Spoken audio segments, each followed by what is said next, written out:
بسم الله الرحمن الرحيم سلام الله عليكم ورحمة الله وبركاته داوديال مركزتو aad joogtaan waxaad ku soo dhawaataan barnaamij gaar ah oo idin kaga imaanaya TV-ga maanta barnaamijka waxa ay ugu martiyaha Suldaan Shariif Cali Xasan oo ah afhayeenka odayaasha maamulka Koonfur Galbeed ugu horeen Suldaan ku soo dhaw Suldaan su'aasha aan rabay inaan ku weydiiyo ugu horeen waxa la sheegaa ama odayaasha dhaqanka badanaa waxa lagu dhaliilaa in asxaabta siyaasaddan ay badanaa idinku tilmaamaan in aad dabooshaan qaladaadka madaxda ka dhaca bal qaladaadkaasi la sheega in madaxda ka dhacaan oo adinkana aad dabooshaan ma aaminsantiin inay jiraan odayda in wax dabool xaq waaye in wax fashila ma aha odayaasha waxa looga baahan yahay in wax daboolaan in wax maslaxaan ma aha ayaga siyaasiyiin ma aha wixii siyaasiyiinta iska qabsaday in ay kala dambaraan ayaa daliil ay leedahay qofka markii aad maslaxaysid kaas inaad u sheegtid wax adiga aad ninkaas ku soo dhihin aad u sheegtid kana kaasna wax ku soo aad u sheegtid dhaxwada maslaxad ka dhaleysad ayaa looga baahan yahay wax daliil jira waaye marka anaga oday ahaan waa jirtaa in oo dadka aan kala maslaxno siyaasiyiinta in wax wixii ay sheeganayaan iyo wixii oo nimanka madaxda laga sheegayo dhaxwada in maslax aan ka dhigno ayaan ku dadaalna anaga in la isku dhaca dalkan dan uma aha in waxa dan noo anaga dalka inuu muxuu isku xirnaado siyaasiyiintooda iyo muxuu madaxdooda iyo odayaashooda iyo waxgaradka iyo shacabka isku xirnaado ayaa dan ah anagu dantaasaan ka shaqeynaa kama shaqeyno farqalada iyo dhibaato kama shaqeyno waa warkaas waa yaani xaqiiqo waay anagu maslaxdaas shaqadeeda abseeda waxa oday u nahay waa maslaxdaas madaxda maamul goboleedyada iyo dowladda federaalka Soomaaliya marar badan waxa dhex maray khilaaf dhanka oo siyaasadda ah odayaasha dhaqankana waxa la sheegay in doorkii looga baahnaa aysan ka qaadan bal sidoo xalka ku imaan kara maamul goboleed iyo dawladda dhexe hadii ayaga shalay annaga soo dhisnay annaga soo dooranay markay dooranay kadib ay madax noqdeen hadii dadkii ay soo doorteen labada dhinac ay u dhuglaaneen odayaashana u celinayna marjac ayaga ah ay dhihin anagu da wax u dhaxgalno waa qaladba in yiraahdaan anagu hataa waa cusri inaan dhaxgalno gacan saddexaad noqono ayaa codsanay labada dhinacba dhigaha ay furto loo gashay oo inay gaalo dhaxdhaxays ay ku doorteen anagu marka sidaas aan ugu gaabsanay oo badanaa salaadiin aqoon-yahano isugu jira ayagu ka hadla badanaa dhibaatooyinka ama arrimaha siyaasadeed ee u dhaxeeya maamulada iyo dowladda federaalka Soomaaliya waxaa dhacday in odayaal dhaqameedyo ay sheegaan in dowladda federaalka ay xiriirka u jarayaan iyo waliba maamul goboleedyada maamulada qaar xataa la sheego in aysan matalin soo lama dhihi karo odayaasha dhaqameedyada iyo salaadiinta ayagoo laftirkooda caqabada dalka ku yihiin farahan ilaahay abuurayba ayaa jin aan ahayn odayaal haddii dadka ka kasta meel laga keenay ma noqon karaan jin ma noqon karaan waa xaqiiqo way dad oo si odayaan ay leeyihiin oo odaynimo sheeganaya odaynimadooda oo muxuu aan ku akeeno siyaasad faraha kula jira ayaa jiro laakiin odayaasha badanaa sidii asalka ahaan jirtay oday in siyaasad dhaxgala ma aha oday in siyaasiyiintaas oo maslaxo oday uu yahay inuu dhaxgalo inuu heshiisiyo inuu dalkaas iyo dadkaas wixii dhibaatooda ay ku hadlo oo dadkii isu keen ayaa shaqadiisa saas waay ma aha asaga inuu u safro maamul goboleed iyo dawladda inuu u safro ma aha maana suuroweyso ninkii saas sameeyna waxaan leeyahay oday dhaqan ma aha waa nin siyaasi oo dhaqanka soo gabanayo ayaan leenahay ma dhaqan oo rasmi ah ma aha kaas marka anagu lama qabno anagu waxaan qabnaa nimanka maamul goboleedka ay leeyihiin dawladdu waa ka goosay ay leeyihiin dawlad kale ma ay yihiin dawladdu waa dawlad dhex waaye ayaga maamul goboleeda la yiri ma ogla ma dhihin dawlad gaar ah lama dhihin marka ayaga laftooda waxaan leenahay in dawladooda ay la heshiiyaan oo dawladooda wax la qabsadaan dawlad la'aan waxay dhaantay dawladdu xuna dhaanta marka dawlad la'aan aad dhib badan tahay waan soo marnay dhibkeeda waan soo taabanay marka wixii dawlad laga magacaabay in lala shaqeeyo wixii oo la tabanayo miiska la isugu imaado siyaas aan u hadlaan oo ay wada heshiiyaan haday heshiin waayo odayaashii shalay soo dhisay ay u yeertaan yiraahdaan odayaal wax saas ku haysanaa wixii la soo dhaafay markaan waa shalay dhashay aan ka dhigayna waa la kala tagay laakiin nooma baahanino hadii ay noo baahaneen anaga hadda ma raadsanino anaga waxaan leenahay ayaga heshiiyaan ayaan leenahay markaas ugu baaqayna inay heshiiyaan ayaa ugu baaqayna laakiin oday oo la safan maamul gobol la safan oday dawladda safan haddaad aragtid oday ma aha waa nin siyaasi u dhuundalo kaas oday lagama tilmaami karo taasaan qabna anaga ka qabtaan in Soomaaliya ay ka dhacdo doorasho qof iyo cod ah iyadoo dowladda Soomaaliya ay wajahayso caqabado kaga imaanaya gudaha iyo dibadda doorasho oo cod iyo qof waa rajaynaynay laakiin uma muuqato hadda maadaama tan gudaha ka sii daran tan banaanka ay ugu sii daran tahay dadka banaanka laftooda ama muslim ha aadaan mise gaalaha aadana annagu lugta ayaa dawladdeena ayay hayaan waa la ogyahay marka sidaas awgeed waxaan leenahay aan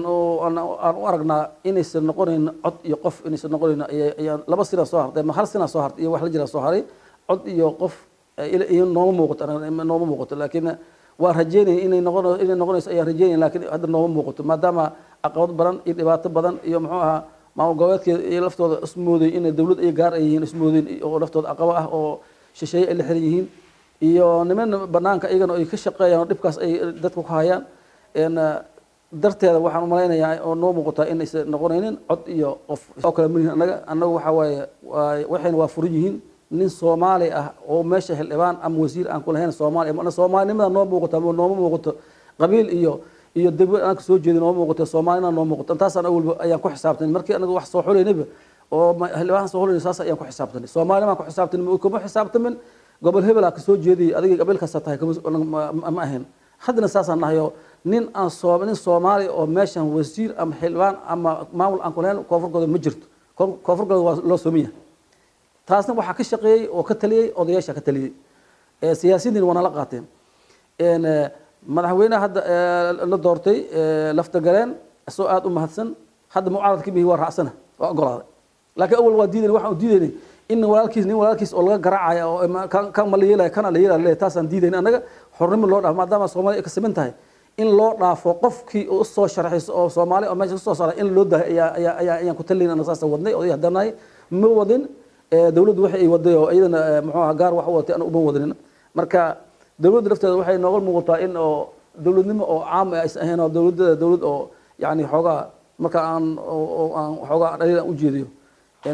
gobolada kale islaaftay tan ay farax la gashiyo ay dhibaato badan u geysatay marka taas anagu aadan ugu xumaanay waan ka soo horjeeday ilaa hadda waa ku xunay dhibka loo geystay ninkan la soo xiray Mansuur ah nin shalay ayaga waa soo dhiibay wuu u yimid way ogolaadeen way aqbaleen in haddana la yiraahdo muxuu ahaa isma sharax katid la yiraahdo taas wax way xornimo iska qaad waay ay noqotay kulli wixii waa dhacay hadda ninkaas sidoo wax wada wuxuu ka shaqeynaa fikirka dawladda leeyahay fikirka kama shaqeyn karo waxa loo geeyay waa noocaas way fikirka meesha loo geeyay in asaga fikirka dawladda qabto kaliya ka shaqeeyo ayay meesha loo geeyay ay u geysteen haddii loo geeyay anagu waxaan rabnaa in u shaqeeyo Soomaali meesha waa ka simantahay Soomaalida u shaqeeyo ayaa rajeynaa hadda gudoomiye hore oo gobolka Shabeellada Hoose waa ka qaaday mid hore oo dhibaato badan geystay dad laayay dadku wax u qabaneen ayuu ku soo celiyay haddana marka taas nafteeda waa caqabo kale waaye taas waxaan leenahay madaxweynaha koonfur galbeed wuu ka degdegay ayaan leenahay asagoo la tashin odayaashii deegaanka iyo asagoo la tashin shacabkii aan la tashin raali aan ka ahayn shir maalin kasta qabanayeen ma ogoyn ay leeyihiin ayuu ninkii soo magacaabay marka taas waa tii hadda Xasan Alqeer iyo farmaajo ka dhaqmay oo kale ayaan u arkaa taas marka waxay ka imaanaysaa in dadkii soo hor imaado dhib ka dhac ayaa ka imaanaysa taas waxaan leeyahay hakawaanta dawladda madaxweynaha ma diidrin laakiin arrimaha Mansuur waa laga hadlay dada loo diray akhyaara u baxday gudiga loo bixiyay alaakuha lagaba guuleysan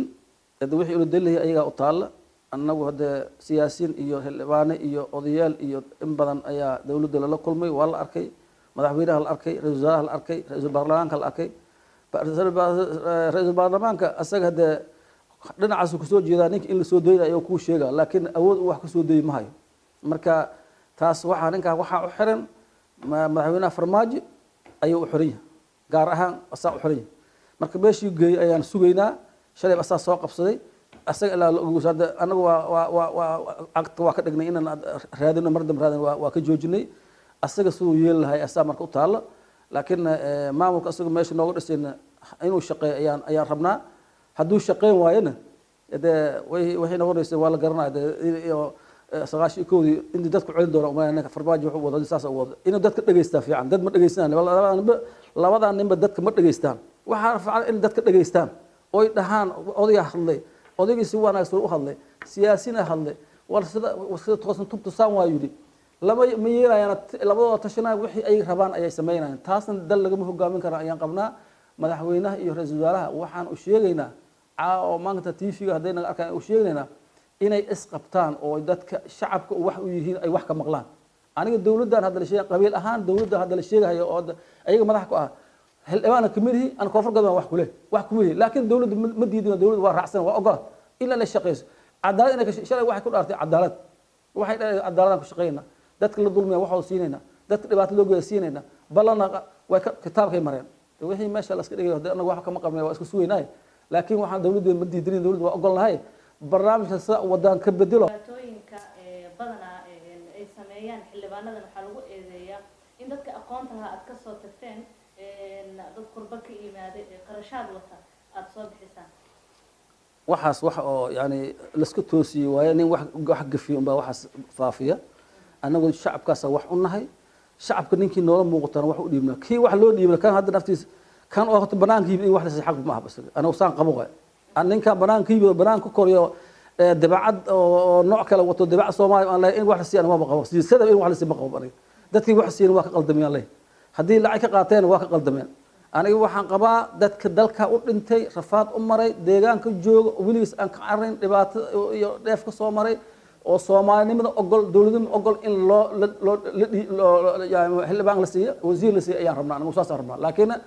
هذا واحد نحكم الأبوادين أو يعني ذلك الدجير كأو ملاس أو كيميد واي مركا وأنا أقدر أنا ذلك برانك يميد حول الدوم يهين موجود الدوم إذا الدوم إيه ذلك برانك أنا قد جوجا أنا ماشي كورين أو واحد برد هذا جوجا ذلك جوجا أو سغاشي الكود إلا هذا أو كل منا يرفض منا حلول يبقى ما ممكن أي قانة حلول يبقى يعني لنا أنا أقول هبل ما لينكي ذلك أسقط من ترفض أو كم مرة إن ذلك حلول يبقى يعني قبلنا أساسا يعني إيه إن شاء الله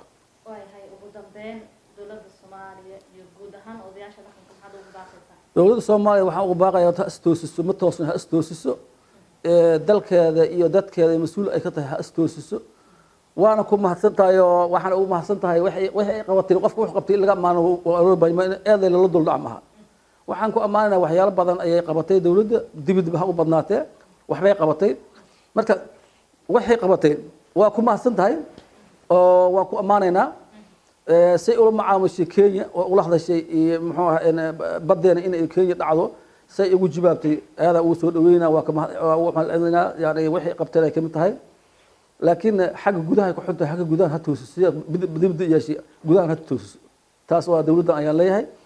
شعب الصوماليين وحن ليها والدولة لما نورانا دولة حم ودولة فعلا واحد توحنا رانتها وحن صومالي وأكتين دولة هلا تغيروا هسكو حماتي هلا تغيروا هلا الشقيق إن أضياش دقنك waxaan leeyahay war khilaafka adinka idinku jiro siyaasad ma tihiin dhaqanatiin